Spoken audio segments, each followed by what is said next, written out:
Sir నమస్తే అండి. అవసరం. సార్ జూనియర్ ఎన్టీఆర్ గారు మళ్ళీ పాలిటిక్స్‌లోకి వచ్చే అవకాశం ఉన్నదన్నట్టు కూడా ప్రజలు మాట్లాడుతున్నారండి. రీసెంట్‌గా నారా లోకేష్ గారు ఒక పబ్లిక్ మీటింగ్‌లో జూనియర్ ఎన్టీఆర్ గారి ఫ్లెక్సీ ఆయన ఎత్తడంతో ఎన్టీఆర్ గారి ఫ్యాన్స్ అందరూ మళ్ళీ ఎన్టీఆర్ గారు పాలిటిక్స్‌లోకి వచ్చే అవకాశం ఉన్నదంటున్నారు. దీనికోసం ఏమంటారు? అండ్ లోకేష్ గారు ఫ్లెక్సీ ఎత్తారో లేదో నాకు తెలియదు. సార్. నేను ఒకటి మాత్రం చెప్తా, జూనియర్ ఎన్టీఆర్ గారు నాకు తెలిసి ఆయన అందాక రాజకీయాల్లోకి వచ్చే అవకాశం అయితే లేదు. ఆయన ఇప్పుడు ఒప్పుకున్న సినిమాలే 10 సంవత్సరాలు పడతాయి. ఓకే. ఇప్పుడు ఒప్పుకున్న సినిమాలే ఆయన దాదాపు 2034 దాకా ఆయన సినిమాలు బిజీగా ఉన్నారు. 34 తర్వాత రాజకీయాల్లోకి వస్తారా రావాలా అనేది ఇక ఆయన ఇష్టం. వాళ్ళ తాతగారి పార్టీ, ఆయన రాజకీయ వారసత్వం తీసుకుంటారా, రాజకీయాల్లో ఉంటారా లేదా, లేదా ఇంకో పార్టీ పెడతారా, ఇంకో పార్టీలోకి వెళ్తారా అనేది ఆయన సొంతంగా ఆయన నిర్ణయం. అది మనం ఎవరు మాట్లాడటానికి. మీరు లోకేష్ గారు ఫ్లెక్సీ ఎత్తారా లేదా, లేకపోతే ఫోటో మార్పింగా, లేకపోతే ఇది కావాలని నేను స్పెడ్ చేస్తున్నారా, ఇవన్నీ కూడా ఎవరికి తెలియవు. లోకేష్ గారు స్వయంగా ఏది అనౌన్స్ చేయలేదు. లోకేష్ గారు ఏది చెప్పలేదు. ఆ ఫోటో మార్పింగ్ కూడా అయ్యి ఉండొచ్చు, తప్పుడు సమాచారం కూడా అయ్యి ఉండొచ్చు. ఓకేనా, అది నిజం అయినా బావ ఫోటో పట్టుకోవడంలో తప్పేమీ లేదు నిజమై ఉంటే. దాంట్లో ఆయన చెప్పలేదు కదా రాజకీయాల్లోకి వస్తున్నాడని, లేకపోతే ఎన్టీఆర్ గారు ఏమి, జూనియర్ ఎన్టీఆర్ గారు ఏమి చెప్పలేదు కదా. అవును సార్. కనుక మనం ఏంటంటే ఊహాగానాలు ఊహాజనకంగా ఉండకూడదు. రేపు రాబోయే కాలంలో కంపల్సరీ ప్రాతినిధ్యం వహించాలని కోరుకుందాం. సినిమాలు బాగుంటున్నాయి, సినిమా హీరోగా ఆయన అగ్రస్థానంలో ఉన్నాడు. ఆయన ఈరోజు రాజకీయాల్లోకి వస్తాడని నేను అనుకోను. నేను అనుకోను అంతే. నా విరోధం ఏమనుకుంటూ నాకు తెలియదు, కానీ ఆయన ఎందుకంటే బ్రహ్మాండంగా హ్యాపీగా ఆయన నేషనల్ స్టార్గా చక్కగా ఉన్నాడు. ఫ్యామిలీ మెంబర్స్ అందరూ కలిసి ఉండాలని కోరుకుంటాను నేనైతే నందమూరి ఫ్యామిలీ అందరూ కలిసి ఉండాలని కోరుకుంటాను. ఎందుకంటే వాళ్ళ నాన్నగారు నిన్న హరికృష్ణ గారిని అభిమానించే వ్యక్తిగా, ఆయన్ని అభిమానించే వ్యక్తిగా అవి కోరుకోవాలని నేను అనుకుంటాను అంతే సార్. అదొకటి ఇప్పుడు రీసెంట్గా వైఎస్ఆర్ జగన్మోహన్ రెడ్డి గారు కూడా జిల్లా కూడా తిరిగి ప్రజల్లో ఉన్న సమస్యలను బయట పెడతానంటున్నారు కదండి. దీన్ని కూడా ఆపుకునే అవకాశం కూడా ఉన్నదని కూడా కొన్ని ఛానల్లో ప్రచారం అయితే చేస్తున్నారండి. మరి అది ఎంతవరకు నిజం అన్నది తెలియదు. దీనికోసం ఏమంటారు సార్? ఏం ఆపుకుంటారు అంటే వైఎస్ఆర్ జగన్మోహన్ రెడ్డి గారు అక్కడికి ఇక్కడికి వెళ్లకుండా చెయ్యొచ్చు అని కూడా ఇప్పుడు కూటమి ప్రభుత్వం అంటాదని కూడా మాట్లాడుతున్నారండి. ఏమండి, ప్రతిపక్ష నాయకుడికి ఎక్కడికైనా వెళ్ళే రైట్ ఉంది, ప్రశ్నించే రైట్ ఉంది. ప్రతిపక్ష నాయకుడు ప్రధాన ప్రతిపక్ష నాయకుడు అంటే ఒక్కరున్నా ప్రతిపక్ష నాయకుడు అంటారు, ముగ్గురున్నా ప్రతిపక్ష నాయకుడు. ప్రతిపక్ష నాయకుడికి ప్రతిదీ కూడా అక్కడ రేటు రాకపోతే, అమ్మఒడి రాకపోతే, ఇంకొకటి రాకపోతే, రైతు బంధు రాకపోతే ప్రతిదీ ప్రశ్నించి గవర్నమెంట్కి చెప్పాలి. గవర్నమెంట్ రెక్టిఫై చేసుకొని కంపల్సరీ చేస్తుంది. ఇప్పుడు ఆయన ఒక 9 ఏళ్ళ తర్వాత ఆయన డ్యూటీ ఆయన చేస్తున్నాడు, చేయనియండి. ఆయన జగన్మోహన్ రెడ్డి గారు చెయ్యాలి కదా, చేయకపోతే ఎలాగవుతుంది? రైతులకు వెళ్ళి భరోసా ఇవ్వాలి కదా. ఆయన తరపు నేను అసెంబ్లీలో మాట్లాడుతాను, వాళ్ళ తరపు నుంచి నేను మామూలుగా బయట పోరాడుతాను, వాళ్ళ తరపు నుంచి మాట్లాడుతాను, సీఎం గారికి నేను లెటర్ రాస్తాను, ఇవన్నీ రాయాలి కదా. ఇవన్నీ మరి జగన్మోహన్ రెడ్డి గారు చేయాల్సిన బాధ్యత ఉంది. కొన్ని విషయాల్లో నాకు అయితే బాధ అనిపించింది. మొన్న ప్రచారంలో ఎమ్మెల్యేలు ఏదో ఒక నాటక ఉత్సవాల్లో, అది అంటే ఏ పార్టీ అయినా హుందాతనంగా ఉండాలి. నేను ఏ పార్టీకి సపోర్ట్ కాదు, హుందాతనం ఫస్ట్ మెయింటైన్ చేయాలి. వాళ్ళు చేసిన తప్పు మనం చేస్తే రేపు దానికి అర్థం ఏంటి? ఇప్పుడు పవన్ కళ్యాణ్ గారు కూర్చున్నారు, చంద్రబాబు నాయుడు గారు కూర్చున్నారు. ఆయన రాజశేఖర రెడ్డి గారు బిడ్డ is grateful, is 151 seats and chief minister.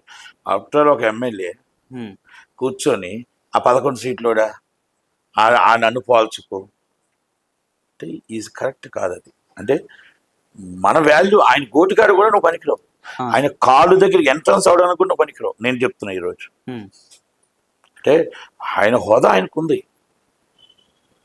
ఆయన రాజశేఖర రెడ్డి గారి బిడ్డగా ఆయన హోదా ఓకే, ఆయన తప్పు చెయ్యొచ్చు, లేకపోతే ఆయన గతంలో ఇంతకన్నా దారుణంగా మాట్లాడి ఉండొచ్చు. ఆయన చేసిన తప్పుని మనం మీరు చేస్తే దానికి ఏంటి అర్థం ఏంటి? వాళ్ళు చేసిన పాపమే మీరు చేస్తారా? దాన్ని ఖండించాలి వెంటనే చంద్రబాబు నాయుడు గారు కానీ, పవన్ కళ్యాణ్ గారు కానీ. ఎందుకంటే నేనేమంటున్నానంటే విజయ్ కుమార్ గారు జనసేన, ఒక ఆయన బీజేపీ అనుకుంటా మేబీ. కానీ మనం మాట్లాడేటప్పుడు, ఎందుకంటే నేను హుందాతనం అంటున్నాను. నేను చంద్రబాబు నాయుడు గారిని ఆ రోజు అలా మాట్లాడేటప్పుడు ఏకవంచనంతో శ్యామరావు గారు మాట్లాడినా ఒప్పుకోలేదు నేను. పవన్ కళ్యాణ్ గారు మాట్లాడినా నేను పోసాని కృష్ణ ఒప్పుకోలేదు, అమర్నాథ్ గారు మాట్లాడినా ఒప్పుకోలేదు. అంటే నేనేమంటాను, మనం హుందాతనం ఉండాలి. వాళ్ళు చేసిన తప్పు మనం చేస్తే ఎలా?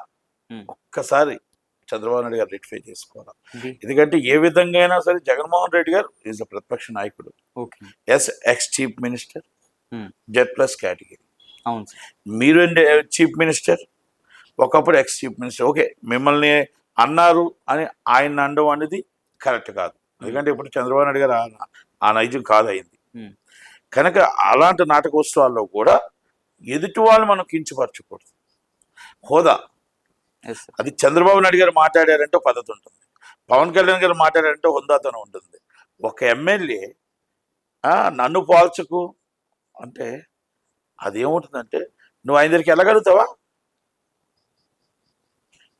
ఇప్పుడు మీరు బీజేపీ ఎమ్మెల్యేలు కదా, మీ రాష్ట్ర అధ్యక్షుల దగ్గరికి వెళ్ళగలుగుతావు, ఆయన మోడీ దగ్గరికి వెళ్ళగలుగుతాడు. అవును సార్. ఆయన రీసెంట్ ఆయన లెవెల్ ఏంటి, నీ లెవెల్ ఏంటి? ఆయన పేరేం పేరు నాకు తెలియదు, కానీ సార్ నేను ఒకటే చెప్తున్నా, మనం ఎప్పుడు కూడా మన హోదా తెలుసుకోవాలి, మన హుందాతనం తెలుసుకోవాలి.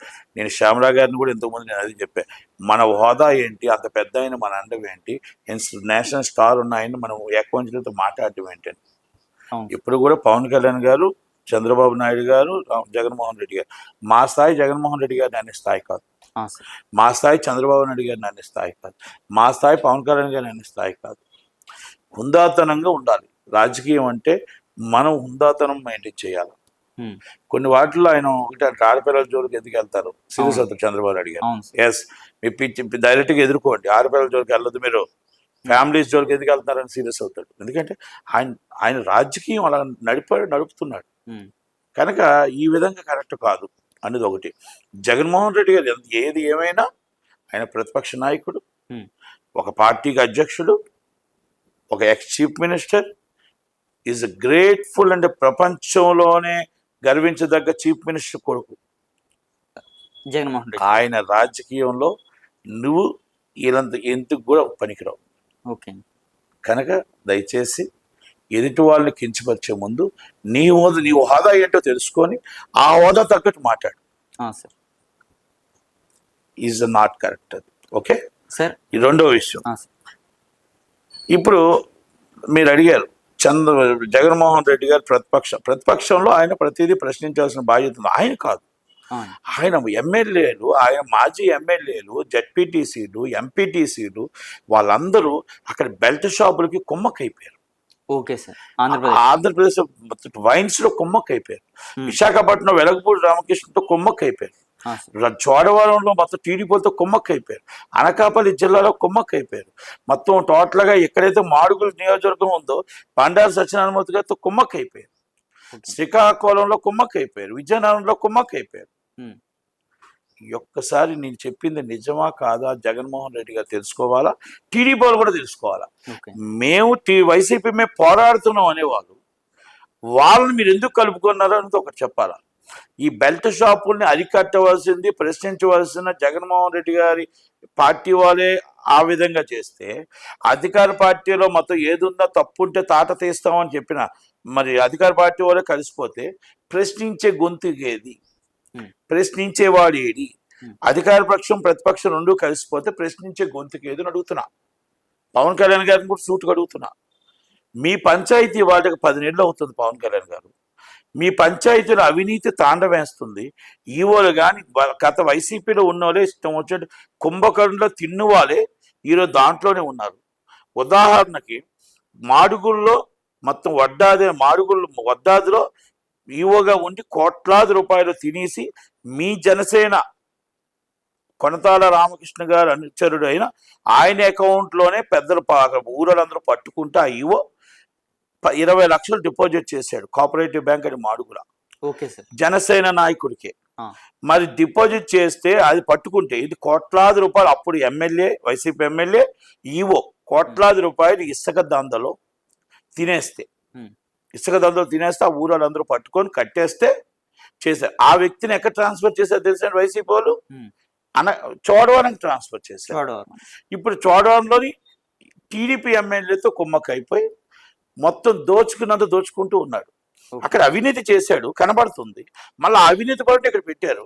అవినీతి పరుడికి యాక్షన్ తీసుకునే పరిస్థితులు మీ శాఖల్లో లేరు. మొత్తం టోటల్గా విజయవాడ దాకా ఆయన మామూలు వెళ్తున్నాయి. ఇది not only is one. Okay sir. ఇలాంటి వాళ్ళు కొన్ని కోకో కోలలు ఉన్నారు. 13,200 పంచాయతీల్లో సార్. చాలా మంది ఈ అవినీతి ఉన్నారు. అవినీతి సామ్రాట్స్ మొత్తం టోటల్గా వేల కోట్లు దండుకుంటున్నారు. వాళ్ళ ఆస్తులు అప్పుడేంటి, ఇప్పుడేంటి, వాళ్ళ ఆస్తులు బినామీ ఆస్తులు ఏంటి, వాళ్ళు ఎలా పెళ్ళిళ్ళు చేశారు, ఎలా కార్లు కొంటున్నారు, ఎలా అల్లుళ్ళు మొత్తం టోటల్గా విల్లాస్ కొంటున్నారు, ఇవన్నీ కూడా ఏసీపీకి నేను లెటర్ రాశాను. మీరండి? నేనే రాశా. Okay sir. అక్కడ ఉన్న మా ప్రిన్సిపల్ పంచాయతీ సెక్రటరీకి రాశా, పంచాయతీ ప్రిన్సిపల్ సెక్రటరీ రాశా, ఓకే సార్. పవన్ కళ్యాణ్ గారికి రాశా, మీరండి? నేనే. సార్. లోకేష్ గారికి రాశా, చంద్రబాబు నాయుడు గారికి రాశా. మరి అవినీతి మీద వాళ్ళు చర్య తీసుకోరేమో. అవును. ఎందుకంటే ఆఫీసర్ల జోలికి వెళ్ళరు. ఎందుకంటే ఆఫీసర్లు అవినీతి చేయగా మిగిలినది రిసిప్ట్ ఇస్తారు. ఎందుకంటే పవన్ కళ్యాణ్ గారు పంచాయతీలో నేను చాలా చక్కగా ఉంటాను అన్నారు కదా, మరి దాని మీద యాక్షన్ తీసుకుంటారో లేదో చూస్తాను. Waiting is they. ఇంకా నేను టైం ఇస్తున్నాను, ఇంకో 1 month చూస్తాను. అలాగే నేను మొత్తం టోటల్గా ఇవన్నీ కూడా పంచాయతీలో ఆయన ఏం యాక్షన్ తీసుకోగలుగుతాడో చూస్తాను. అప్పుడు ప్రజల్లోకి వెళ్తాను. ఆ అవినీతి పరుల మీద ప్రజల్లోకి నేను వెళ్తాను. నేనే వెళ్తాను ప్రజల్లోకి. నేనే కూర్చుంటాను ఆ వాళ్ళ పంచాయతీల ముందు, నేనే కూర్చుంటాను పంచాయతీ అనకాపల్లి ఆఫీస్ ముందు, నేనే కూర్చుంటాను చోడవరం పంచాయతీ ముందు, నేనే కూర్చుంటాను ప్రిన్సిపల్ సెక్రటరీ పంచాయతీ ఆఫీస్ ముందు.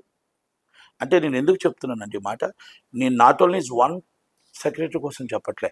ఇది ఒక చర్య తీసుకుంటే కోకో కొలలు ఉన్నాయి, ఇది కొన్ని కోట్ల రూపాయలు ఆదాయం మనకు గండి కొడుతున్నారు. ఓకే. ఆ గండి కొడుతున్న వాళ్ళని మనం ఎందుకు, మన గత వైసీపీ ఎమ్మెల్యేలతో కుమ్మక్కైన వాళ్ళని మీరు పెట్టుకున్నారంటే కారణం ఏంటి? అంటే మీ మీద ఒక నమ్మకం పెట్టుకున్నారు, పవన్ కళ్యాణ్ గారి మీద ఒక నమ్మకం పెట్టుకున్నారు.